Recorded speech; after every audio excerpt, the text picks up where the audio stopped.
po ay marunong mag-English. Baka mas marunong pa ako sa kanya mag-English. Gusto ko yung abogado natin na nang-insulto dito sa isang member natin dito, makinig na mabuti at i-correct niya ang English ko. Gusto ko pong marinig ito ng mga DDS trolls at DDS vloggers na tumitira sa amin at sinisira ang aking reputasyon. Gusto kong sabihin sa kanila, ilang boto ba ang ibinigay nyo kay former President? Ako po, Mr. President, libo-libong boto ang binigay namin sa inyo. Nagpasalamat pa kayo sa akin? Hindi. Tinawag nyo ang Diyos na stupid, Mr. President. Tinanggap po namin yan sapat kayo Pangulo, Mr. President. And I do not want you to go to hell.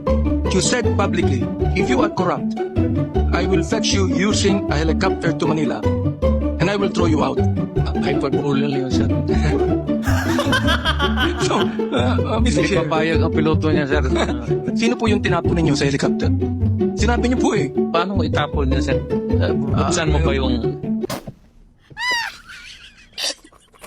Nung ang parisyon, nakahuli po ng isang babae that was caught in the act of adultery. They are about to stone them. Stone her. Babatuhin na po. O, nilapit po nila kay Kristo. Sinabi po nila sa ating Panginoong Jesucristo,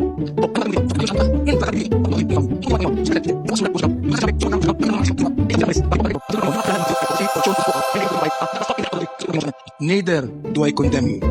Go and sin no more. Hindi ho ba mas maganda yung salita ng ating Panginoon doon? Mr. Chair, Mr. President. Hindi na ako papatay, sir. Retired na ako. Dapat talaga mag-retire na ho tayo. Retire na ako, sir. Ayaw ko na. Sir, bago ko sagutin yung ano sir, ayaw kong pumunta ng impyerno.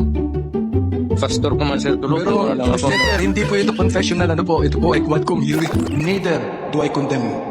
Go and sin no more. Pinagdadasal ko po kayo. Salamat. Totoo po yun. Totoo po yun. Hindi po dasal na ama namin. Ha? Ito po ay dasal coming from the heart. Eh bakit po kayo pumapatay? Mas mabuti pala na makulong tong mga hayop ay. Sorry po. Mr. Chair, hyperbole pa po to. Sinabi po nyo, nung kayo ay mayor ng Davao, that you would patrol the streets in your big bike looking for trouble. Sabi nyo? Yeah. Oh, hindi po to hyperbole. Totoo po ito. Oh, kasi looking for trouble eh.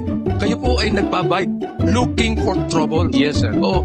Mukhang mali po yata yung ganong salitang looking for trouble, di ba? Siguro mas maganda kung looking for criminals. Tama ko ba? Yun, looking for criminals. Yun ang mas maganda salita. Para Di ba? magamit ko yung baril ko, sir.